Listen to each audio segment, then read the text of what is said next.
this misconception that we have to move up and that we're a failure if we don't move up, I think is costing us great middle school teachers. That's today's guest, Broken Arrow, Oklahoma band director Kelli Pence, challenging an old mindset we need to abandon. Welcome to Music Ed Insights. I'm leadership trainer and former band director Alan Fire, here with composer and co-college music education program head Steve Shanley. Each episode, Alan and I talk with national thought leaders in music education with practical insights for K-12 music educators. Steve, tell us about our guest. Dr. Kelli Pence has been a director in Broken Arrow since 2008 and currently serves as director of bands for the district. Before coming to Broken Arrow, she taught at Marshall University, the University of Wisconsin at Stevens Point, and Wright State University. Kelli has served on the brass staff for the Phantom Regiment Drum and Bugle Corps, served as vice president for the Northeast Oklahoma Band Directors Association, served on several strategic planning committees for the Broken Arrow School District, and continues to work around the United States as an adjudicator and a clinician. Find Kelli's full bio, show notes, and resources at musicedinsights.com. Alan, what was the takeaway you had from this episode? Let's challenge the notion that teachers need to move up. That mindset is keeping our middle school students from some great band, choir, and orchestra teachers. How about you, Steve? I liked her suggestion of using student names when giving praise, but the instrument name when delivering criticism. And also, when giving that praise, spend some time on it and be very specific. Don't gloss over it. Yeah, that's good. Hey, this is a short episode, but it's packed with good stuff. We recorded this in May at the Iowa Bandmasters Conference, and we only had the room for a short time. You could set the speed to 75%, so it lasts your whole commute. She does talk fast. Hey, shout out to Samuel Ogilvie, our newest Music Ed Insights Insider. Thank you, Samuel. We'd love everyone to be an insider. Check out our website to learn more. But for now, let's get to the wisdom of Kelli Pence. Kelli, thank you so much for joining us today. One of my favorite questions for experts who have been doing this a while is for them to reflect on how things are different now compared to when they first started teaching. And in particular with you, I'm curious about any early methods you had in your career for engaging students that you tried and did not work, and what you changed to and what you've discovered has been working better for you since you were a young rookie. So as a young rookie teacher, I made a ton of mistakes. I didn't know what I didn't know. I didn't know anything. And I see my students from back then. I'll run into them, and I just want to apologize for however bad I was for them. And they had to suffer through those learning days. And, you're still learning. You're still a rookie. You're still always learning. But one of the things that I probably was the worst at, it's the way I engaged with them and allowing the minority voice, the dissenting opinion, the bad behavior to affect how I was interacting with the whole. And so if some kids were misbehaving or some kids were having a bad attitude, I was allowing that to get to me, and then I would take it out on all the kids. And that was something that I had to learn very quickly. It's taken a while. I still have to be reminded of it every now and then because they can get to you. You give them too much power.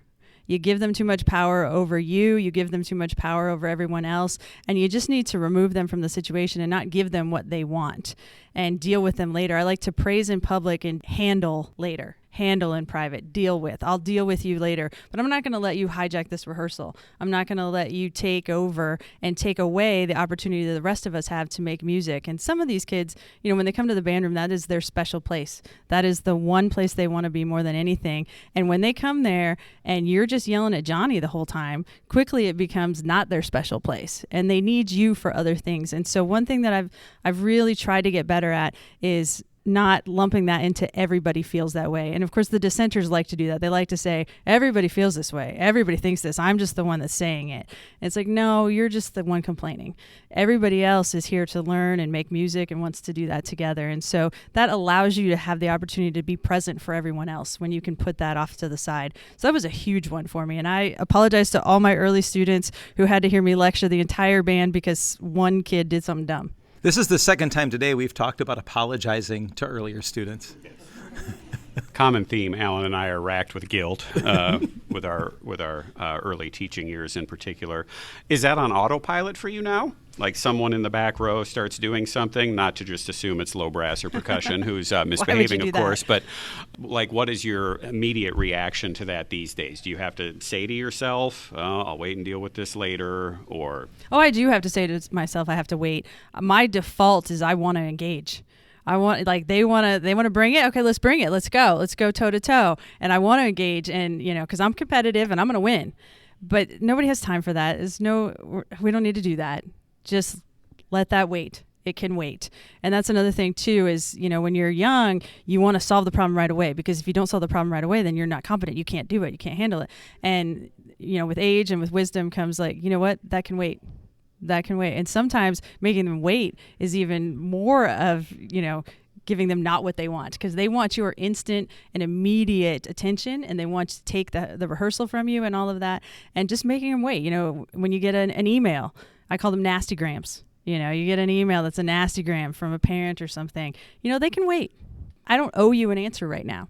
I don't owe you an answer. I don't owe you what you want right now. And so they can wait. And it's something I have to remind myself of all the time, because my default is to engage. I don't want to gloss over the fact that even Dr. Kelli Pence at Broken Arrow gets unhappy emails from parents. Nastygrams. Wow. They're called nasty. I have a folder. Okay, so we are in good company with you. If we get one of those, it doesn't mean we're necessarily doing something wrong. I'd like to think I'm not alone in getting those, but You are not.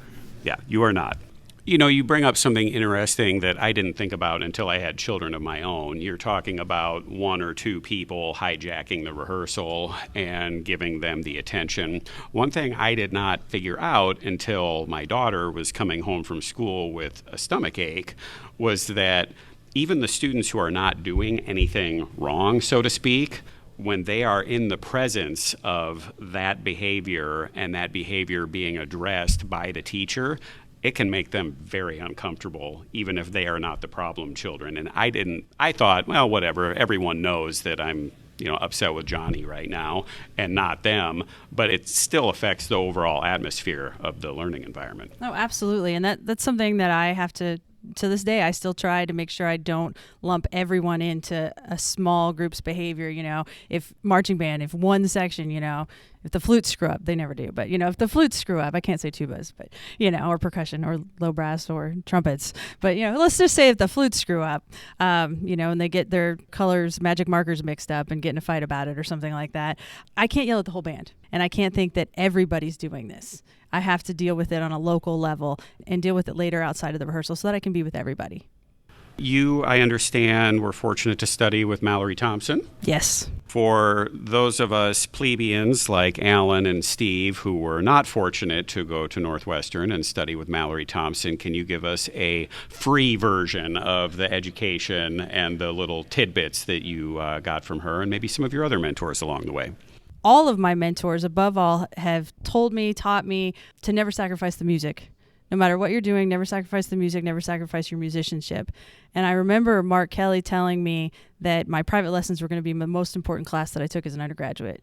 And I said, Mr. Kelly, I'm going to be a band director. Why are my private lessons the most important? He said, well, that's where you're going to learn to be a musician. Mm-hmm. And my musicianship is what has carried me and inspired me and throughout all of that. And that's why I went on to get a master's and a doctorate, is that I just wanted to keep learning and I wanted to keep getting better throughout all of that. That took me to Dr. Thompson, who's just an incredible, incredible mentor. I get asked all the time, you have a doctorate. Why are you teaching in, middle school? Why are you teaching high school? You have a doctorate. Don't you want to move up? And one of the things that she says that I absolutely agree with 1,000% is that there is no moving up. It's not about that. We need great teachers at all levels. We need master teachers putting instruments into beginners' hands. We need great teachers all the way through, all the way to professional level. And this misconception that we have to move up and that we're a failure if we don't move up, I think is costing us great middle school teachers, because they have that societal view that, okay, it's time for you to move up to high school. It's time for you to move up to college. It's time for you to move up to the professional level. And that's just, it's killing our programs. There's a perfect fit for everyone. Like, I do not put me with 7th graders. Oh my gosh, 7th graders and me, we do not mix. 8th graders, we're cool. 7th graders, there's something about that it's just not the fit for me. But, other people, older kids are the fit for them. It just, where do you fit? Where is that niche? And that's where you need to succeed. And that's where you need to excel and live in the music with those kids in that age group. And, Dr. Thompson would preach that. And she would also say that, the next great trumpet player is sitting in somebody's middle school band right now. The next great flutist is in somebody's beginning band right now. Yep. Maybe in this state. And somebody's got to teach them, and somebody great needs to be teaching them. And this idea that we need to move up, and if we don't move up, that we're some kind of failure, we've got to get rid of that. And we need to embrace and appreciate and empower teachers at all levels. Preach. Either you know the answer to this, or I'd like you to guess. Broken Arrow, in addition to the fine concert band program, pretty well known for the marching band aspect of it. What do you suppose Dr. Thompson's case is on marching band? Does it warrant the amount of time, the amount of money, the amount of effort that programs put into it? I would not presume to speak for her in any way. All right, well then let's shift to you. Okay. Why should I start a marching band at my high school? I can't find a color guard instructor. We don't even have any drumline equipment. We're going to spend $5,000 on this drumline equipment that gets used for 6 weeks out of the year and sits there the rest of the year. Why add that to our plate? It provides a different outlet for kids. I mean, Broken Arrow is well known for their marching band. Concert band does pretty darn well too. But our kids, we have kids that gravitate toward one or the other. They're in the program because they like this or they like that. And some of them really enjoy the physicalness of marching band. I mean, they just really like being outside. They like being physical. They like being with their friends. They like the activity. They like performing on the large stage. Marching band versus concert band, one of the things that I think we do really well with marching band is we perform multiple times. We perform the same 10 to 12 minutes multiple times, and we don't apologize for it. We spend a ton of time preparing a concert band concert, and we will play it once and put it back in the closet. We're done. Why do we do that? Why do we not take that to the next level? Because we know in marching band, when you perform it once, it's not very good. Then the next week, the crowd's even like, oh, that's better. Or they put more of the show on. Yeah, good job. You perform again. It's like, oh, yeah, can't wait to see at the end how this comes. Concert band, keep it in the closet, go out one time, one concert, done. And if you repeat a piece, oh my gosh, that's offensive. Didn't you practice anything else? Didn't you learn? What have you been doing in your classroom? Why are you repeating a piece? Well, maybe we're taking it to a higher level. Maybe we're getting more out of the music. Maybe we're taking more musicianship, And so I think marching band can teach us some things that we can do in our concert band. Professional musicians don't do a one and done. I mean, how many shows can you see? You go to the Thursday show, you go to the Friday show, the Saturday show, the matinee on Sunday. How many times do they, perform what they prepare? They don't do a one and done. So why are high school concert bands just doing a one and done? Find more performance opportunities. I love the way that this started out with a little challenge to the value of marching band, and it evolved into a really apt criticism of the way we do concert band. I got some more nuggets if you want them. Bring on the nuggets. So one of my favorite Dr. Thompson's is life is an audition. She says it all the time, life is an audition, and I absolutely love that because it's just another way of saying, where preparation meets opportunity. And so we say to our kids all the time, life is an audition. They fit in a world where you have your all-state or your region or your district auditions. Everybody's got the same amount of time to prepare the same music. Then it's a blind audition, and it's fair. But that's not how life works. Life works that, you've been preparing for this the entire time. How did I get this job that I have? I prepared for it the entire time. And when the opportunity came, I was the natural fit. Those things. It wasn't like, hey, in 16 years, this job's going to be open, so you need to do this, this, and this to get that. No, it's not that. So we rarely audition kids for solos or anything because that's not how it is. You know when you have a solo who needs to play it. You go through the audition for the motions to satisfy mom and dad and the kids so everything was fair. But that's not how it is. That's not how life is. Life is the audition. And so we tell our kids that all the time. Life is an audition. You should have been preparing for this before you knew there was a solo. What were you doing every day and how do you live your life? And so those are some things that I learned from her. Also, I think if you asked any of her students this same question, you would get different answers. And because she's a different person for everybody because she is what you need. And that's, she's an incredibly masterful teacher that she gives you what you need. And what I need is different from somebody else who was in her class. But I think if you asked any of her students and you started this sentence, you said, finish this sentence, never miss the opportunity, they would all immediately be able to say, never miss the opportunity to practice a transition. And that's true in music for sure. I mean, as band directors, we start at rehearsal letter B and we go to rehearsal letter C. Well, why not start 2 measures before rehearsal letter B? Why not go 2 measures after letter C? Yeah. Because as we all know, in the performances, where does it fall apart? In the transitions. So you got to practice the transitions, but then it's also to your classroom and the functional thing. How do kids transition into your class? How do they transition out of your class? Those things matter. And the best teachers I've ever seen at the middle school level, they practice how the kids going to come in. They practice what the kid's going to do when they come in. I mean, it is scripted, and then they practice how they're going to leave because there is that structure there. And so, you can just take that to all levels of life throughout that. And then probably the biggest thing that I would say that I learned from her is respect the players. Respect the players, because without them, there is no music. And that goes for any age. And she loves her players, and she makes all of her players feel like they are so special. And, one of the little things that she does that you may not notice is you praise by name, you criticize by instrument. So the praise might be, Susie, that vibrato is sensational. And you make a big deal out of it. It's not a quick in and out. You say it and you make sure everybody heard you compliment Susie on that incredible vibrato. But then you might say, tenor sax, you're late. And it's not, John, you're late. It's tenor sax. And so the criticism is by the instrument, the praise is by the name. So you criticize the instrument and praise the person. And so those little things, they can go a long way in how you treat your players. In my experience, people who have reached her level of achievement, especially in the teaching field, are often there because they did a certain thing a certain way and it worked really well and they double down on it.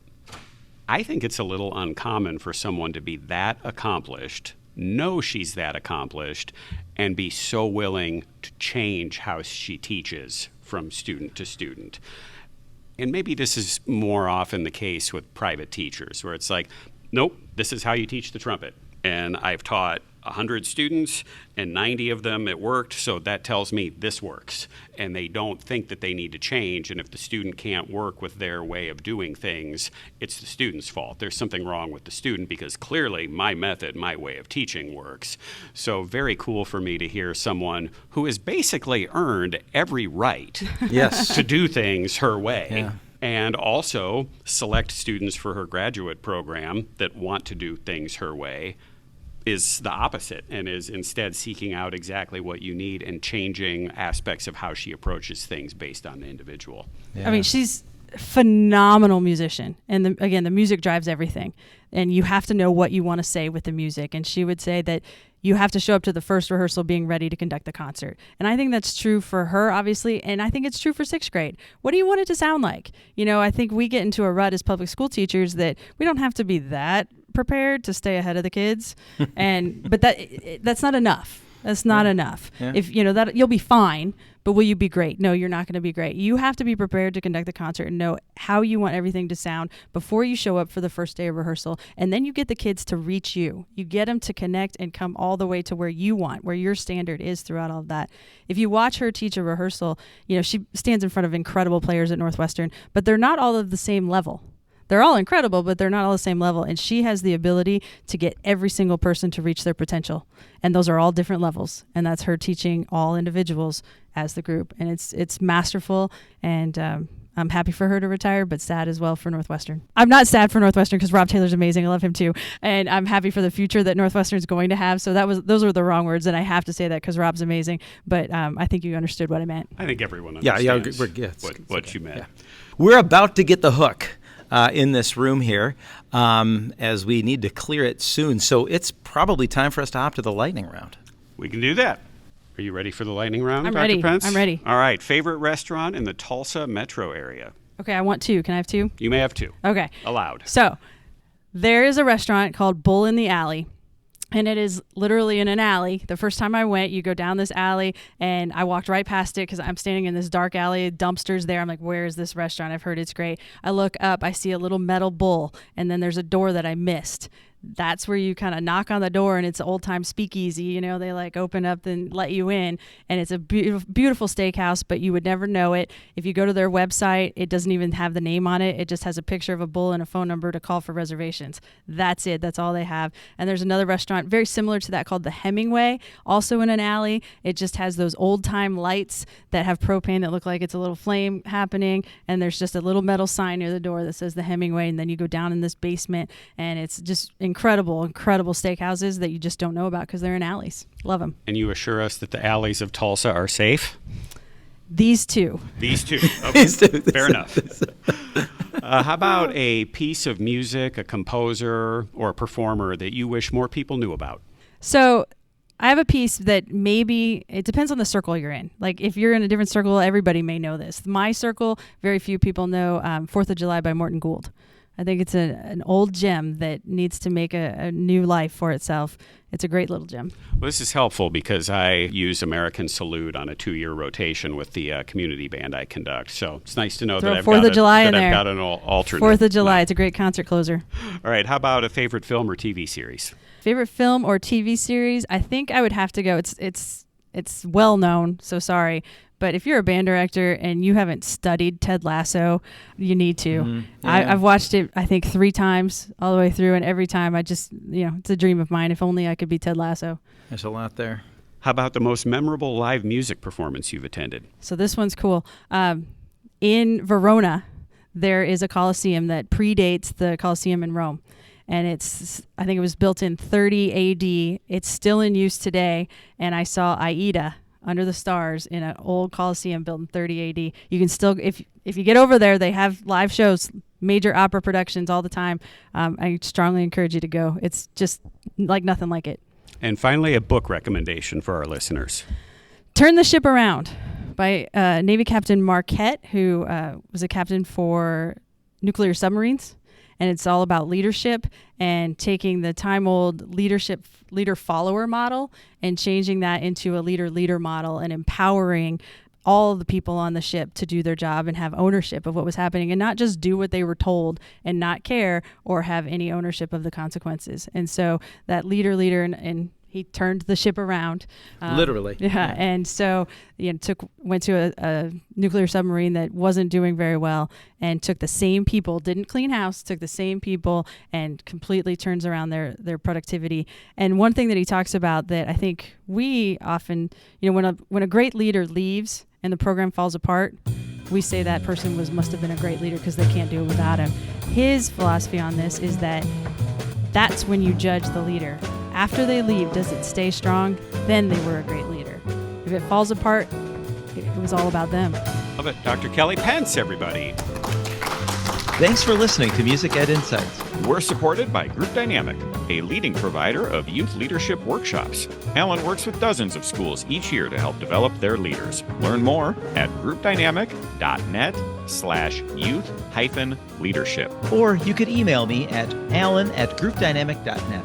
Also sponsored by the Co-College Music Education Program. They've got a website too. Just click their link at our website or email me at shanley@coe.edu. Also, The Normal Design, helping normal companies and people create memorable, meaningful, and professional designs and branding. More at thenormaldesign.com. And Winterset Websites, website design and maintenance. wintersetwebsites.com. Our Facebook page is Music Ed Insights. Our website has program notes, links, and a one-page download of this episode's key takeaways. That's musicedinsights.com.